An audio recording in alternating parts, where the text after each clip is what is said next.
দিনদার পরেজগার মুসলিমবৃন্দ, আসসালামু আলাইকুম ওয়া রাহমাতুল্লাহি ওয়া বারাকাতুহু। মহান আল্লাহ সুবহানাহু ওয়া তাআলার দরবারে অসংখ্য অগণিত শুকরিয়া জ্ঞাপন করছি যে রব্বুল আলামিন আজকের এই পবিত্র জুমার দিন দুনিয়ার সকল কর্মব্যস্ততাকে পিছনে ফেলে রেখে আল্লাহ সুবহানাহু ওয়া তাআলার ঘরে এসে সালাতুল জুমআ আদায় করার পরিবেশে আমাদেরকে বসার তৌফিক দিয়েছেন। পাশাপাশি মহাগ্রন্থ আল কোরআনে কারীম থেকে ধারাবাহিকভাবে কিছু কথা বলা এবং শোনার জন্য আমাদেরকে বাছাই করেছেন। এই জন্য আমরা সকলেই আল্লাহ তাআলার দরবারে শুকরিয়া জানাচ্ছি, আলহামদুলিল্লাহ। পাশাপাশি অগণিত অসংখ্য দুরুদ এবং সালাম পেশ করছি আমাদের নবী সাইয়্যিদুল মুরসালিন খাতামুন নবিয়্যিন মুহাম্মদুর রাসূলুল্লাহ সাল্লাল্লাহু আলাইহি সাল্লামের প্রতি। আল্লাহুম্মা সাল্লি আলা মুহাম্মদ, আল্লাহুম্মা বারিক আলা মুহাম্মদ। সম্মানিত হাজিরিন, মহাগ্রন্থ আল কোরআনের ধারাবাহিক এই সংক্ষিপ্ত আলোচনায় আজকে আমি তেলাওয়াত করেছি সূরা বানী ইসরাঈলের 89 নম্বর আয়াত থেকে 93 নম্বর আয়াত পর্যন্ত 5টি আয়াতে কারিমা তেলাওয়াত করেছি। এই 5টি আয়াতে কারিমার আলোকে সংক্ষিপ্ত পরিসরে কিছু কথা বলবো। দোয়া করছি আল্লাহ তাআলা আমাকে বলার তৌফিক দিন, প্রয়োজনে ইলম দান করুন। যারা আমরা শুনছি আমাদের সকলকে এই কোরআনের আলোকে আমাদের জীবনকে পরিচালনা করার তৌফিক দিন, বলুন আমিন। গত কয়েক সপ্তাহ ব্যাপী আমরা সূরা বানী ইসরাঈল থেকে আলোচনা করছি, যেখানে কোরআনে কারীম সম্পর্কে বলা হচ্ছে। রাসূল পাক সাল্লাল্লাহু আলাইহি সাল্লামের নিকট আল্লাহর পক্ষ থেকে যতগুলি মুজিজা আল্লাহ দিয়েছেন, নবী হওয়ার জন্য মুজিজা শর্ত ছিল। দুনিয়ার সকল নবীদেরকে আল্লাহ তাআলা মুজিজা দিয়েছেন। মুজিজা হলো এমন অলৌকিক শক্তি, যেই শক্তির সাথে দুনিয়ার কোনো শক্তি টিকতে পারে না। যেমন আপনারা জানেন, মুসা আলাইহিস সালামকে আল্লাহ তাআলা একটা লাঠি দিয়েছিলেন। ওই লাঠি দ্বারা বিভিন্ন সময় তিনি বিভিন্ন কিছু করতে পারতেন, যেটা দুনিয়ার কোনো লাঠি দ্বারা সম্ভব ছিল না।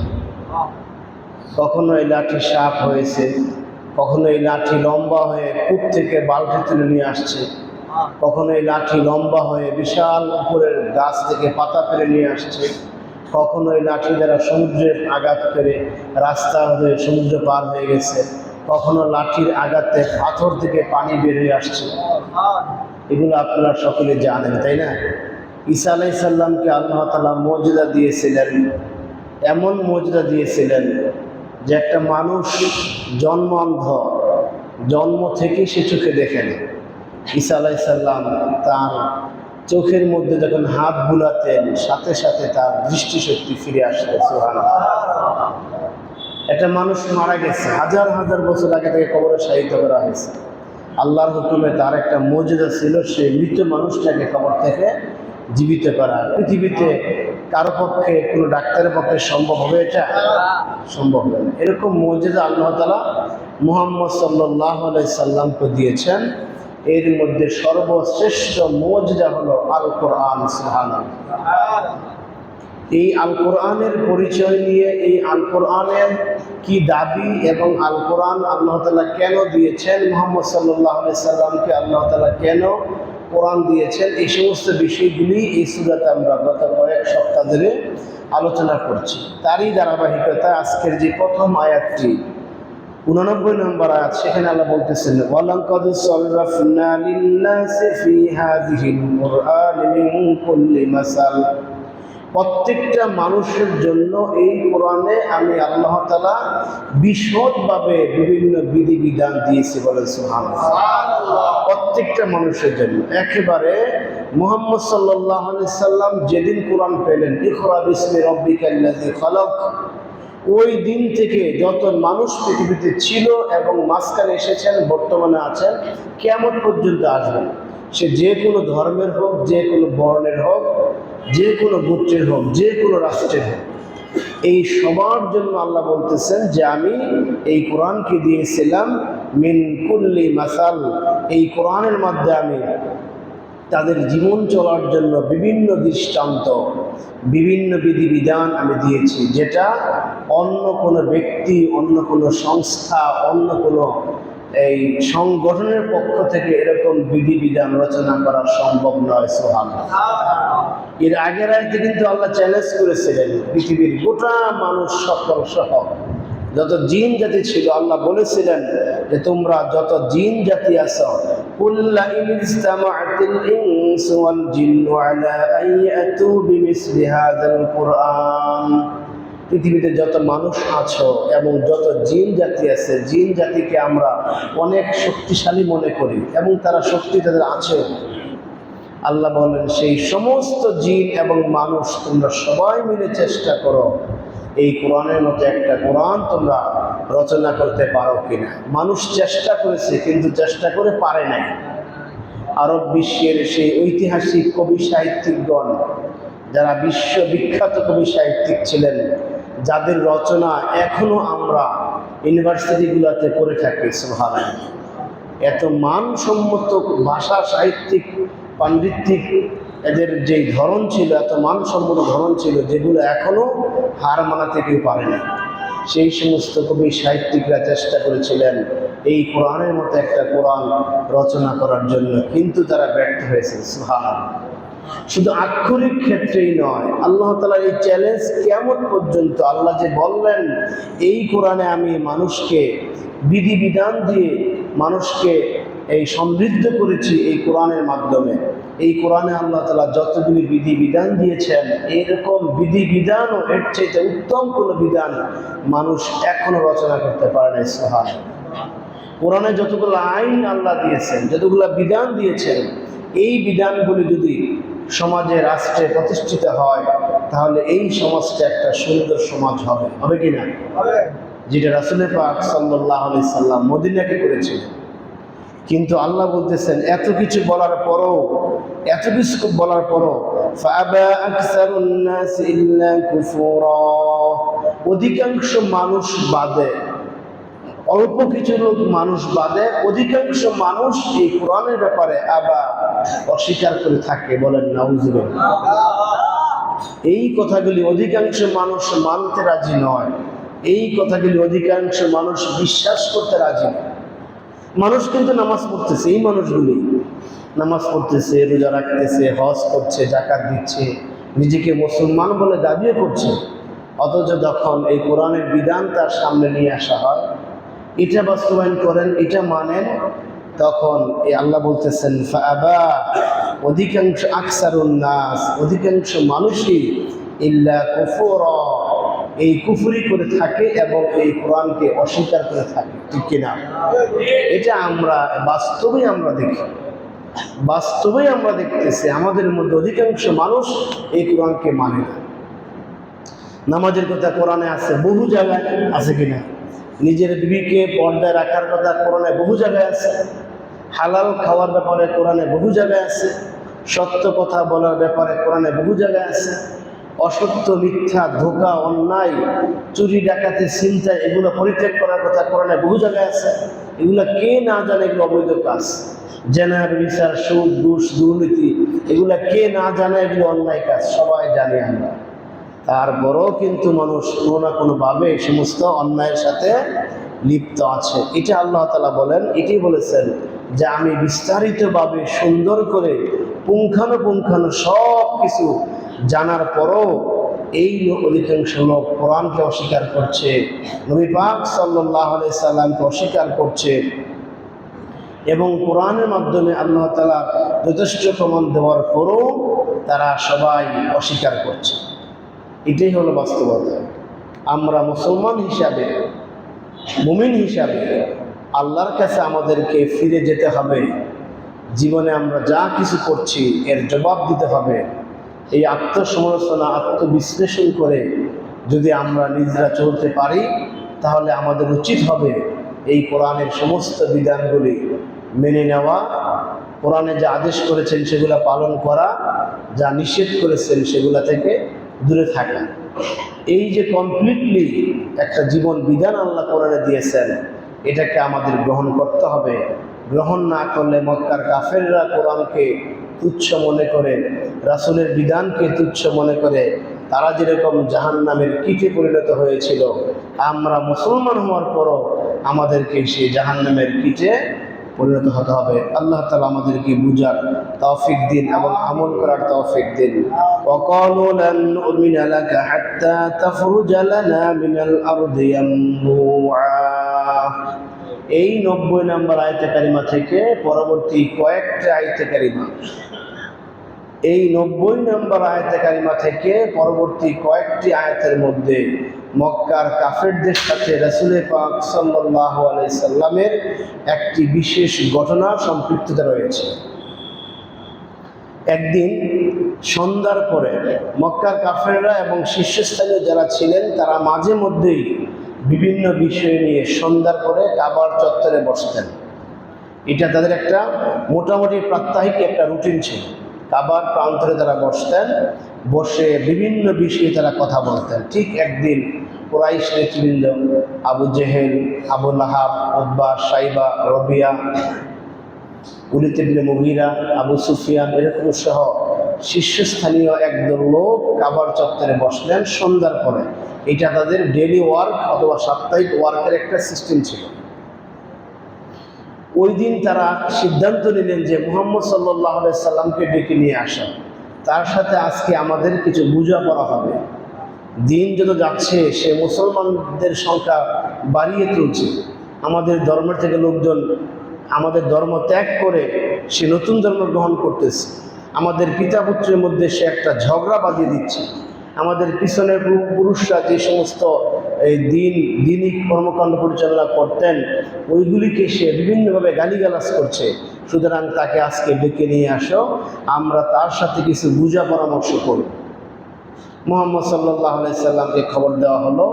তিনি অত্যন্ত বুক ভরা আশা নিয়ে আসলেন তাদের কাছে, যে মনে হয় আজকে তারা ঈমান আনবেন। সুবহানাল্লাহ।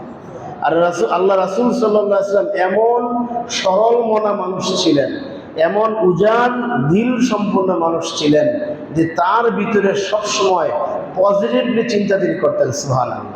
নেগেটিভ কোনো চিন্তা করতেন না। আমরা কিন্তু নেগেটিভ চিন্তা করি, কিরে আমারে কেন ডাক দিল, এতগুলো লোক কেন আমাকে খবর দিল। নিঃসন্দেহে ওদের কোনো চিন্তা বা দুর্বোধ সন্দেহ আমার বিরুদ্ধে আছে। এরকম বিভিন্নভাবে আমরা চিন্তা করি। ও খবর দিই অমুককে, ভাই আমাকে তো অমুক নেতা, এমপি সাহেব, মন্ত্রী সাহেব বা অমুক সাহেব দেখা করতে বলছেন, কি জানি হয়, আপনি একটু রেডি থাকেন, ফোন দিলে আইসে। এরকম চিন্তা করি কিনা আমরা? এরকম নেগেটিভ চিন্তা করি। আল্লাহ রাসূল সাল্লাল্লাহু আলাইহি ওয়াসাল্লাম তার জীবনে কখনো, তার সিরাত পড়েন, কখনো তিনি নেগেটিভ মাইন্ডেড ছিলেন না। সুবহানাল্লাহ। ছোট মানসিকতার ছিলেন না, ব্রড মাইন্ডেড তিনি ছিলেন, বিশাল হৃদয় সম্পন্ন তিনি ছিলেন। মক্কার কাফের এতগুলো নেতৃবৃন্দদের ডাকলেন, তিনি একবারে হৃদয় উজাড় করে আশান্বিত হৃদয়ে তিনি আসলেন, এসে দাঁড়ালেন, তাদেরকে সালাম দিলেন। সালাম দেওয়ার পর তাদের মধ্যে মুরব্বী ছিলেন ওলীদ ইবনে মুগীরা। তাকে তারা সবচেয়ে বেশি সম্মান করতেন, যদিও সে রাষ্ট্রীয় কোনো পদে ছিল না, কিন্তু বয়োজ্যেষ্ঠ হওয়ার কারণে তাকে বেশ মূল্যায়ন করতেন।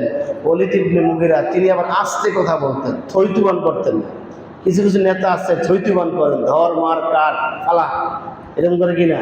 আবার কিছু নেতা আছে নাই ঠান্ডা, চুপ থাক, কি বলতে চায় শোনায়, কি বলি। ওলীদ ইবনে মুগীরা ঠান্ডা মাথায় মুহাম্মদ সাল্লাল্লাহু আলাইহি ওয়াসাল্লামকে বলতে লাগলেন, মুহাম্মদ, তোমার ধর্ম গ্রহণ করার জন্য আমরা তোমাকে ডাকি নাই।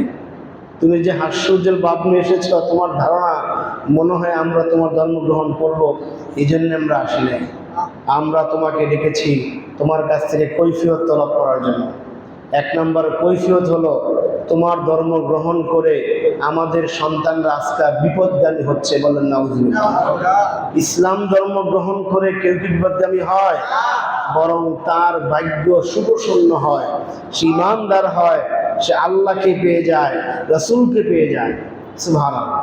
যে তোমার ধর্মের একটা বৈশিষ্ট্য হলো তুমি আমাদের পূর্বপুরুষ যারা আছে এই পূর্বপুরুষদেরকে তুমি গালিগালাজ করো। বলেন নাউজুবিল্লাহ। রাসূল পাক সাল্লাল্লাহু আলাইহি ওয়াসাল্লাম তার জীবদ্দশায় কখনো তিনি কাউকে গালি দেন না। সুবহানাল্লাহ। তার চরিত্রের মধ্যে এই গালি শব্দটা কখনো ছিল না, হোক কি শত্রু হোক কি আপন। আমরা তো এখন গালিতে অভ্যস্ত, দেখি স্টেজে বসে বয়োজ্যেষ্ঠ আলেম, বাংলাদেশের শীর্ষস্থানীয় আলেম তিনিও আরেক আলেমকে এমন ভাষায় বক্তব্য বকা দেন যেগুলি মিম্বরে বসে বলা সম্ভব নয়। ঠিক কিনা? আপনি কিসের রাসূলের উম্মত নায়েবে রাসূল? আপনি একটা শুনেই ইউটিউব থেকে একটা কাটিং শব্দ শুনছেন, আর ওই শব্দ শুনেই আপনি একজনকে একেবারে গ্রাম্য আঞ্চলিক বর্বর ভাষায় একজনকে গালি দিলেন। আপনি কিসের আলেম, কিসের নায়েবে রাসূল? এরকম কিছু মূর্খ আলেম আছে না দেশে? ডাইরেক্ট বকাবকি। আর ইউটিউবারও তো অনেক কিছু কাটিং করে বলে ফেলে। খাদিজা রাদিয়াল্লাহু তাআলা আনহা নামাজ পড়েন নাই। কেন পড়েন নাই? তার জীবদ্দশায় নামাজের আয়াত নাজিল হয় নাই। তো নামাজের আয়াত নাজিল না হলে কি নামাজ পড়া লাগবে? পর্দা করেন নাই, পর্দার আয়াত আসে নাই। যাকাত দেন নাই, যাকাতের আয়াত আসে নাই। হজ করেন নাই, হজের আয়াত আসেন নাই। এই কথাগুলি ইউটিউবাররা কাটিং করে ছেড়ে দিয়েছে, আর এটা শুনে তিনি বকা শুরু করলেন স্টেজে বসে হাজার হাজার মানুষের সামনে। রাসূল পাক সাল্লাল্লাহু আলাইহি সাল্লামের জীবনে কখনো গালি দেন নাই। কাফেররা তার বিরুদ্ধে এই প্রথম একটা অভিযোগ তুলল যে আপনি আমাদের পূর্বপুরুষদেরকে গালি দিচ্ছেন, আমাদের যে ধর্মকর্ম আমরা পালন করতেছি তাদেরকে আপনি এই ধর্মকে আপনি বাতিল বলতেছেন, আমাদের যে জ্ঞানী গুণী লোকগুলি আছে আপনি এই সমস্ত লোকগুলোকে মূর্খ বলতেছেন, আমাদের দেব দেবকে আপনি গালি দিচ্ছেন, আমাদের মধ্যে আপনি বিভেদ সৃষ্টি করতেছেন। আসলে আপনার মূল টার্গেটটা কি? মূল উদ্দেশ্যটা কি? আপনার টার্গেট কি দুনিয়ার ক্ষমতা? আপনার টার্গেট কি টাকা পয়সা পাওয়া?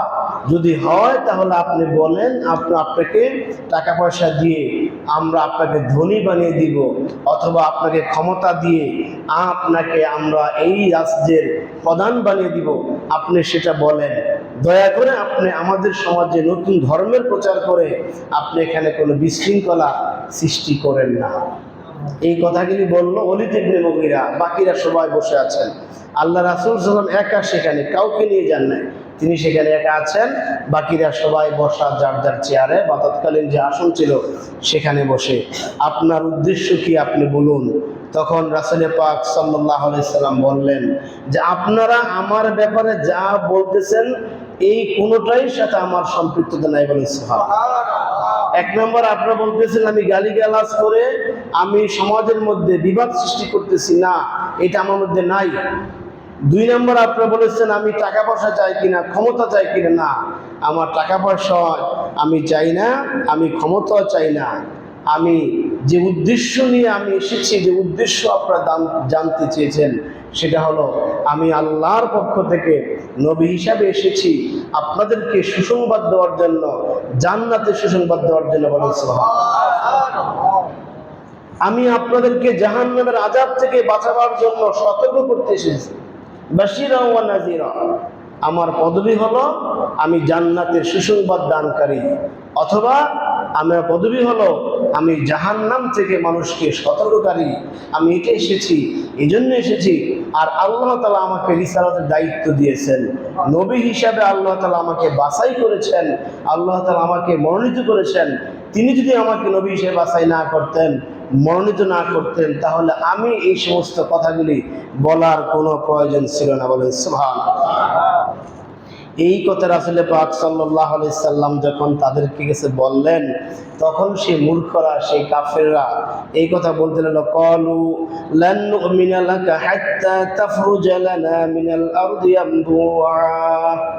তারা বলতে লাগলো, হে মুহাম্মদ, যেহেতু তুমি আল্লাহর পক্ষ থেকে নবী এসেছো, যেহেতু তুমি আল্লাহর পক্ষ থেকে আমাদেরকে সতর্ক করার জন্য এসেছো, তুমি আল্লাহর নবী, সুতরাং ক্বালু লান নু'মিনা লাকা হাত্তা, আমরা তোমাকে কখনো বিশ্বাস করব না যে পর্যন্ত না তাফরুজা লানা মিনাল আরদি ইয়ানবুআ, তুমি আমাদের এই জমিনে, অর্থাৎ যেই জমিনে আমরা আছি এই জমিনে তুমি আমাদের জন্য একটা ঝর্ণা সৃষ্টি করে না দাও। একটা ঝর্ণাকে তুমি যদি আমাদের এই জমিন ফাটিয়ে পানির ব্যবস্থা করতে পারো, তাহলে আমরা তোমাকে বিশ্বাস করবো। নাউযুবিল্লাহ। তারা কয়েকটা দাবি করলেন।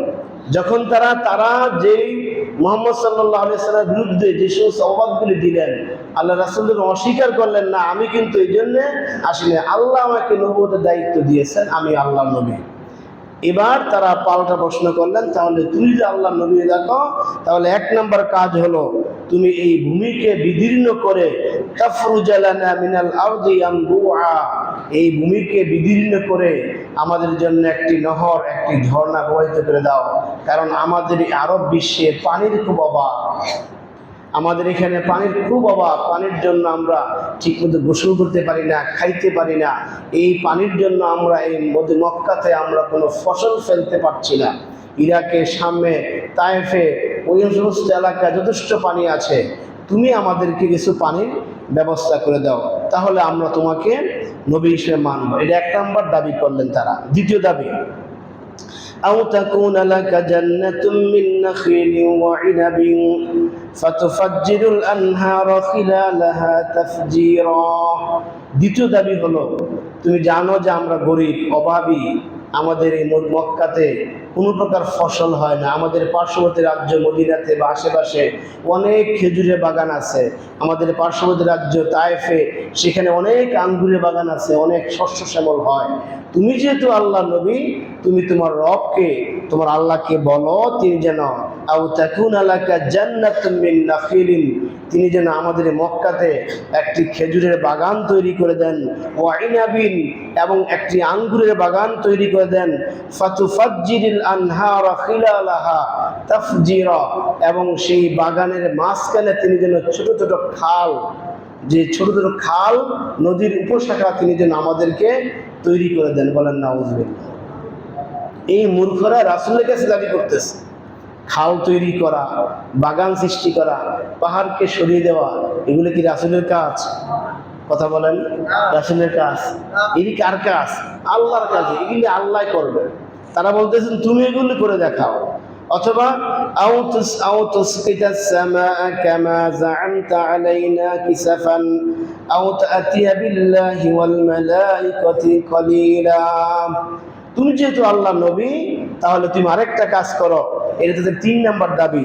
সেই কাজটা হলো, তুমি যেহেতু আল্লাহ নবী, এবার তুমি সবকিছু করতে পারো। এই যে আসমানটা আছে, সেই আসমানটা আও তুসকিতাস সামা কামা যাআমতা আলাইনা কিসাফান, এই আসমানটাকে তুমি বিদীর্ণ করে, টুকরা টুকরা করে আমাদের কাছে নিয়ে আসো, যাতে এই আসমানের টুকরাগুলি আমাদের উপর পড়ে, তোমার বিরুদ্ধে যারা আমরা আছি, তোমাকে যারা আমরা স্বীকার করছি না, আমরা যাতে সকলেই সমূলে ধ্বংস হয়ে যায়। বলেন নাউযুবিল্লাহ। এটাও তো রাসূলের কাজ না, এটা রাসূলের কাজ না। তারা বলতেছে আসমানের আকাশ থেকে যে বিশাল আকাশের খণ্ড আছে, সেগুলা ভেঙে টুকরা টুকরা করে আমাদেরকে সেই পাথরের আঘাতে আমাদেরকে মেরে ফেলো। যেহেতু আমরা তোমাকে মানতেছি না, তোমার রবকে মানতেছি না, তোমার কোরআনকে গ্রহণ করছি না, সেহেতু তুমি এই কাজটা করো। অথবা 4 নম্বর দাবি, আও তা'তিয়া বিল্লাহি ওয়াল মালাইকাতি কাবিলা, অথবা তুমি আসমানের যে রব আছেন, সেই রবকে আসতে বলো, যে ফেরেশতারা আছেন সেই ফেরেশতাদেরকে আসতে বলো। সেই রব এবং ফেরেশতারা এসে যদি বলে দেয় এই কথা যে তুমি নবী, তাহলে আমরা সেটা বিশ্বাস করব। বলেন নাউযুবিল্লাহ। এই দাবিটা একটা অসার এবং বাতিল একটা দাবি। কারণ আসমান থেকে আল্লাহ জমিনে তাদের সামনে এসে সাক্ষাৎ করার আল্লাহর এত ঠেকা লাগে না, লাগছে নাকি? বনি ইসরাইলের লোকেরা মুসা আলাইহিস সালামকে এরকম একটা শর্ত দিয়েছিলেন। মুসা আলাইহিস সালাম যখন তাওরাত নিয়ে এসে বনি ইসরাইলদেরকে বলতে লাগলেন যে আমি আল্লাহর নবী, আল্লাহ আমাকে তাওরাতের মাধ্যমে এই সমস্ত কথাগুলি বলেছেন, সুতরাং তোমরা আমাকে মানো, আল্লাহর এই বিধানগুলি মানো। যখন তিনি বনি ইসরাইলকে এদেরকে এই দাওয়াত দিলেন, তখন বনি ইসরাইলের একদল লোক বলতে লাগলো, মুসা তুমিও আমাদের মতো মানুষ, আমরাও তোমার মতো মানুষ, তোমারও শোনার মতো কান আছে, আমাদের কান আছে, সুতরাং আল্লাহ যদি তোমার সাথে কথা বলতে পারেন এবং তুমি তার কথা শুনতে পারো, তাহলে আমরাও আল্লাহর কথা শুনতে পারবো, তিনিও আমাদের সাথে কথা বলবেন। সুতরাং আল্লাহ যদি সরাসরি আমাদের সাথে কথা না বলেন, আমরা তোমাকে বিশ্বাস করব না। নাউযুবিল্লাহ। কেমন এক যুক্তি দিয়া, কেমন এক শর্ত দিল মুসা আলাইহিস সালামকে। মুসা আলাইহিস সালাম আল্লাহর কাছে বললেন, আল্লাহ আমার এই জাতি তো বড় বেকায়দার জাতি, বেয়াদব জাতি, উচ্ছৃঙ্খল জাতি, আমি তো এদেরকে নিয়ন্ত্রণ করতে পারছি না, সুতরাং আপনি আমার এই কথাগুলি শুনুন আপনি এই কথাগুলি তাদের সাথে বলুন। এই জাতি উচ্ছৃঙ্খল জাতি। কারণ জাতি যদি উচ্ছৃঙ্খল হয়, কর্মী যদি উচ্ছৃঙ্খল হয়, নেতার পক্ষে কি শৃঙ্খলা আনা সম্ভব? সম্ভব নয়।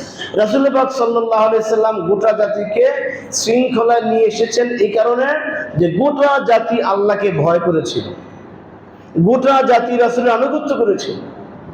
সুতরাং গোটা কর্মী বাহিনী যদি আল্লাহকে ভয় না করে, নেতার আনুগত্য না করে, তাহলে ওই বাহিনীকে কেউ এই নিয়ন্ত্রণ রাখতে পারবে না। মুসা আলাইহিস সালাম যখন দাবি করলেন, আল্লাহ বললেন তাদেরকে নিয়ে আসা। যেহেতু তারা আমার সাথে কথা বলবে, আমার কণ্ঠে তারা কথা শুনবে, নিয়ে আসো। এক পাহাড়ের মধ্যে মুসা আলাইহিস সালাম সমস্ত এই বনী ইসরায়েলের মধ্যে থেকে মাত্র 70 জনকে বাছাই করলেন। গোটা বনী ইসরায়েলরা 70 জন নেতাকে বাছাই করলেন যে আমাদের এই নেতৃবৃন্দ গিয়ে যদি আল্লাহর কণ্ঠে তাদের কানে আল্লাহর কণ্ঠে কথা শুনে এবং তারা যদি এসে বলে যে আমরা শুনেছি, তখন আমরা বিশ্বাস করব। কথা মতো 70 জন এই প্রতিনিধি নিয়ে সেই তুর পাহাড়ের পাদদেশে মুসা আলাইহিস সালাম নিয়ে গেলেন আল্লাহর কণ্ঠে কথা শোনার জন্য। তারা আল্লাহর কণ্ঠে কথা শুনলেন। আল্লাহ বললেন, লা তা'বুদুনা ইল্লাল্লাহ ওয়া বিল ওয়ালিদাইনি ইহসানা ওয়া যিল কুরবা ওয়াল ইয়াতামা ওয়াল মাসাকিন ওয়া ইবনিস সাবিল ওয়া কুলু ইন্নাল হুসনা ওয়া আকিমুস সালাহ ওয়া আতুজ যাকাত। এরকম সহ আরো কয়েক জায়গায় কয়েকটি আয়াত আসছে কোরআনে, যেগুলি বনী ইসরায়েলের এই মানুষগুলাকে আল্লাহ বললেন। বনী ইসরায়েলের এই মানুষগুলি তাদের নিজ কানে আল্লাহর কুদরতি কণ্ঠ শুনেছিল, বলেন সুবহানাল্লাহ। এবার তারা সেই পাহাড় থেকে নেমে আসার সময় একজন বুদ্ধি দিল, মুসাকে যেহেতু আমরা আল্লাহর কণ্ঠে কথা শোনাতে বাধ্য করেছি এবং শুনেছি, এবার আমরা নতুন একটা দাবি করব। সেটা কি? লান নুমিনা লাকা হাত্তা যাহারাতান, না হে মুসা, যে পর্যন্ত না আল্লাহকে আমরা প্রকাশ্যে দেখতে না পাবো সে পর্যন্ত আমরা তোমার খোদাকে এবং তোমাকে বিশ্বাস করব না, বলেন না। হাত্তা নারাল্লাহ যাহরাতান ওয়া ইয কুনতুম ইয়া মূসা লান নুমিনা লাকা হাত্তা নারাল্লাহ যাহরাতান, হে মুসা, আল্লাহকে যদি আমরা স্পষ্ট আজকে না দেখি আমরা বিশ্বাস করব না। শুধু কথায় বিশ্বাসী না, বলেন না। নবী কথা বললেন, আল্লাহ কথা বললেন, তাতেও তারা বিশ্বাসী না। এবার আল্লাহর পক্ষ থেকে এমন একটা বিকট শব্দ হলো, এমন এক বিকট শব্দ হলো, এই বিকট শব্দে যে 70 জন ব্যক্তি সেখানে গেলেন সবগুলি সাথে সাথে মারা গেলেন, সুবহানাল্লাহ। এবং এক সময়ে মারা যায় না, প্রথমে একজন মারা গেছে, 69 জন লোক তাকে দেখছে সে মরতেছে। দ্বিতীয় আরেকজন লোক মারা গেছে, 68 জন লোক দেখছে সে মরতেছে। তৃতীয় আরেকজন লোক মারা গেছে, 66 জন লোক দেখলো সে মরতেছে। এরকম মরতে মরতে সর্বশেষ যিনি মারা গেলেন তিনি দেখলেন তার আগে আরো 69 জন লোক মারা গেছে, সব মরে শেষ। মুসা আলাইহিস সালাম জীবিত রইলেন। এবার মুসা আলাইহিস সালাম আল্লাহকে বললেন, আল্লাহ, বিপদ কিন্তু আরো বাড়ছে। আমি তাদেরকে নিয়ে আসলাম কথা শোনাইতে, এখন তাদের হঠকারিতার কারণে তুমি মেরে ফেলেছ। এদেরকে এখানে রেখে যদি আমি ময়দানে যাই, এই বনী ইসরাইল জাতি যেই পোংরা যেই খারাপ, তারা কিন্তু আমাকে ছাড়বে না। সুতরাং তুমি যা কিছু করো, এদেরকে জীবিত করে দাও, বাড়িতে গিয়ে শাস্তি দিও। যাই হোক, আল্লাহ তাআলা মুসা আলাইহিস সালাম দোয়া কবুল করলেন। আল্লাহ তাআলা মুসা আলাইহিস সালামের এই উম্মতদেরকে বাঁচাই দিলেন, সুবহানাল্লাহ। মৃত্যুর পর 5 প্রকার 5 শ্রেণীর মানুষ এবং 5 কাহিনী কোরআনে আল্লাহ বলেছেন যাদেরকে জীবন দিয়েছেন। এই বনী ইসরাইলের 70 জন যারা মৃত্যুর পর আবার জীবিত হয়েছে, সুবহানাল্লাহ। আল্লাহকে তারা দেখতে চেয়েছিল, এই দেখার ফলশ্রুতিতে তাদের মৃত্যু ঘটেছে। মুহাম্মদ সাল্লাল্লাহু আলাইহি সাল্লামের মাধ্যমে এই কাফেররা তারা দেখতে চেয়েছিল, আও তাতিয়া বিল্লাহ, তুমি তোমার রবকে নিয়ে আসো, বলেন নাউযুবিল্লাহ। কত বড় স্পর্ধা তাদের। আল্লাহ যদি আসতেন, বা আল্লাহ যদি মুসা আলাইহিস সালামের জাতিকে যেভাবে ধ্বংস করেছিলেন, যদি আল্লাহ তাআলা সেই অ্যাকশনটা এখানে নিতেন, তাহলে তারা তো জায়গায় শেষ হতো কিনা। কিন্তু মুহাম্মদ সাল্লাল্লাহু আলাইহি সাল্লামের খাতিরে আল্লাহ তাআলা সেই কাজটি করেন নাই। সম্মানিত হাজিরিন, তারা এই 5ম নাম্বার শর্ত দিল যে তুমি তোমার রবকে নিয়ে আসো, তোমার রবকে নিয়ে আসো এবং ফেরেশতাদেরকে নিয়ে আসো। এই রব এবং ফেরেশতারা তারা যদি বলে যে এই মুহাম্মদ আল্লাহর রাসূল, আমি তাকে রিসালাতের দায়িত্ব দিয়েছি, তোমরা মানো। আর ফেরেশতারা যদি সাক্ষী দেয় তাহলে আমরা তোমার এই কথাগুলি গ্রহণ করব। বলেন নাউযুবিল্লাহ। যে এই তাদের এই কাফেরদেরকে, এই মুসলিময় কয়েকটা কাফেরদেরকে ইসলাম ধর্মে দাখিল করার জন্য আল্লাহ এবং মুহাম্মদ সাল্লাল্লাহু আলাইহি সাল্লামের কি ঠেকা লাগছে যে আল্লাহকে সরে আসতে হবে? এটা কি সম্ভব? টোটালি একটা অবাস্তব এবং অকল্পনীয় একটা দাবি।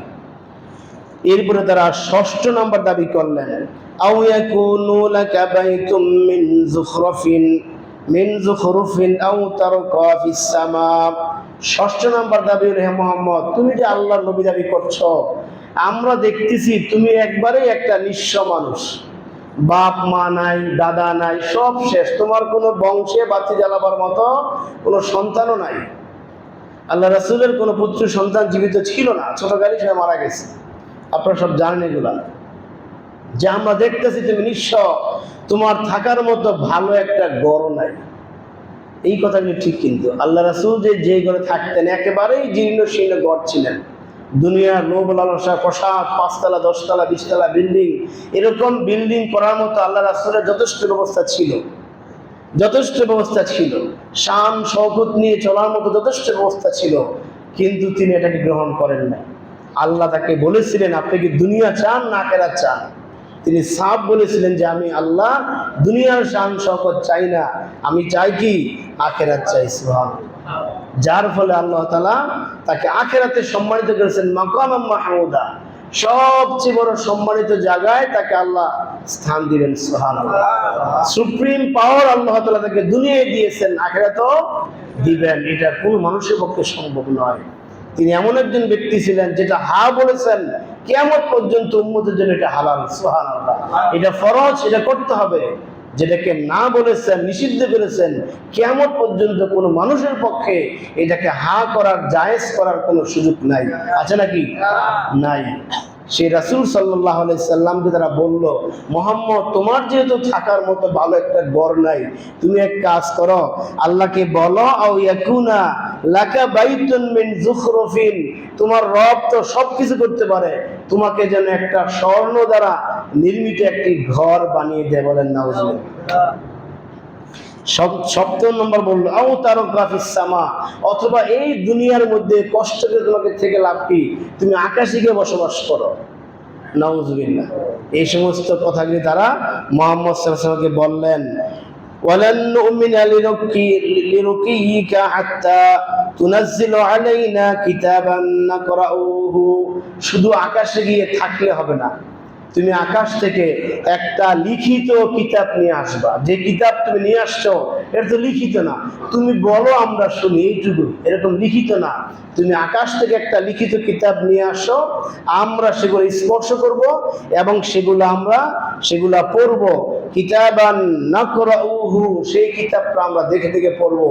এমন একটা কিতাব নিয়ে আসো, যদি এমন একটা কিতাব নিয়ে আসতে পারো তাহলে আমরা তোমাকে বিশ্বাস করব। বলেন নাউযুবিল্লাহ। তারা এই 7টা শর্ত দিলেন। কয়টা শর্ত? 7টা শর্ত। ঘটনা মনে আছে কিনা? কোন এক সন্ধ্যায় কাবার প্রান্তে কুরাইশ বংশের, আরব বিশ্বের শীর্ষস্থানীয় নেতৃবৃন্দ সবাই তারা ছিল, তাদের কিছু কর্মী বাহিনীও আশেপাশে ছিল। কারণ নেতা যেখানে থাকেন, কর্মী থাকি, এটি দুনিয়ার সিস্টেম। এখানে কোনো নেতা আসলে অন্তত 7-10 জন হইল কর্মী আসবে। ওই কর্মীরা ছিল। সেই ভরা মজলিসে রাসূল একা, তিনি স্পষ্ট তাদের এত বক্তব্যের জবাবে এত কথা না বলে শুধু বললেন, কুল সুবহান রাব্বি, আমার রব পবিত্র। সুবহানাল্লাহ। এ রাসূল, আপনি বলুন, কুল সুবহান রাব্বি, আমার রব পবিত্র। হাল কুনতু ইল্লা বাশারার রাসূলা, তোমরা কি জানো না যে আমি শুধুমাত্র একজন মানবীয় রাসূল? সুবহানাল্লাহ। যে আমি একটা মানুষ এবং বার্তাবাহক, তোমরা এটা আমাকে জানো। একটা ছোট্ট কথা জবাব দিন, আর কোনো কথা বললেন না। আল্লাহ রাসূল বলেন, আমি একজন মানুষ। সূরা কাহফের শেষ আয়াতে আল্লাহ এটা বলছিলেন, কুল ইন্নামা আনা বাশারুম মিসলুকুম, এদেরকে বলে দাও তুমি যে আমি তোমাদের মতো মানুষ। ইউহা ইলাইয়া ইন্নামা ইলাহুকুম ইলাহু ওয়াহিদ, আমার কাছে এক আল্লাহর পক্ষ থেকে ওহী আসে, এটাই পার্থক্য। তোমরা মানুষ, তোমাদের কাছে ওহী আসে না? আমি মানুষ, আমাদের কাছে ওহী আসে। আমি তোমাদের সাথেই বড় হয়েছি, আমি এই দেশের নাগরিক, এই এলাকার বাসিন্দা, তোমাদের সামনে বড় হয়েছি আমি, তোমাদের মতে হাঁটে যাই, বাজার করি, তোমাদের সংসার আছে, আমার সংসার আছে, তোমাদের স্ত্রী পুত্র আছে, আমার স্ত্রী কন্যা পুত্র আছে। সুতরাং আমি তো কখনোই কথা বলি না যে আমি নিজে সর্বশক্তিমান। আল্লাহ রাসূল জবাব দিলেন যে আমি কখনো এই কথা বলি না যে আমি সর্বশক্তিমান। আকাশে আমার নিয়ন্ত্রণ আছে, জমিনে আমার নিয়ন্ত্রণ আছে, বাতাসে আমার নিয়ন্ত্রণ আছে, আমি আল্লাহ, আমি রব, এরকম কখনো তো আমি কোনো কথা বলি নাই। রাসূল কি বলেছেন এই কথা? তিনি বললেন শুরু থেকে আমি বলতেছি, শুরু থেকেই বলতেছি আমি তোমাদের মতেই মানুষ, তোমাদের কারো ভাই, কারো ভাতিজা, কারো নাতি, কারো চাচা, এর বাইরে তো আমি কেউ নই। সুতরাং তোমরা বোকার মতো আমার কাছে এই সমস্ত দাবিগুলি কেন করছো? কথা যুক্তি আছে না? যে আমি তো মানুষ, আমি যদি রব হইতাম তাহলে আমি এই কাজগুলি করতাম। আমার আকাশে কোনো নিয়ন্ত্রণ নাই, যদি নিয়ন্ত্রণ থাকতো আকাশকে বলতাম এখন মেঘ দিয়া সবাইকে ধ্বংস করো। জমিনে আমার কোনো নিয়ন্ত্রণ নাই, যদি থাকতো তাহলে বলতাম জমিনে এখানে একটা ঝর্ণা তৈরি করো। পাহাড়ে আমার কোনো নিয়ন্ত্রণ নাই, থাকলে বলতাম পাহাড়গুলি সরে যাও। সুতরাং তোমরা এই রাষ্ট্রের প্রধান হয়ে তোমরা সেই বোকার মতো কথা কেন বলো? রাষ্ট্রের প্রধানরা কিন্তু মাঝে মধ্যে বোকার মতো কথা বলে, ঠিক কিনা? বোকার মতো কথা বলে কিন্তু বেকায়দায় পড়ে। হ্যাঁ, এই যে 5ই আগস্টের ঘটনা, মাত্র কয়েকটা কথা, এই কয়েকটা কথা বোকার মতো বলার কারণেই ফালাইতে গেছে। মনে আছে না আপনাদের? মাত্র কয়েকটা কথা, ওবায়দুল কাদের কয়েকটা কথা বললো, শেখ হাসিনা কয়েকটা কথা বললো, বাস আগুন জ্বলে গেল সারা দেশে। তা রাসূল বললেন যে তোমরা বোকার মতো কেন কথা বলো? আমি তো আল্লাহ না, আমি এগুলি কেন করতে দেব? আমি শুরুতে বলতেছি আমি রাসূল, আল্লাহ আমাকে দায়িত্ব দিয়েছেন তোমাদেরকে জান্নাতের ভয় দেখাবার জন্য, জাহান্নাম থেকে বাঁচার জন্য, জান্নাতে নিয়ে যাওয়ার জন্য। সুতরাং তোমরা কি করবা?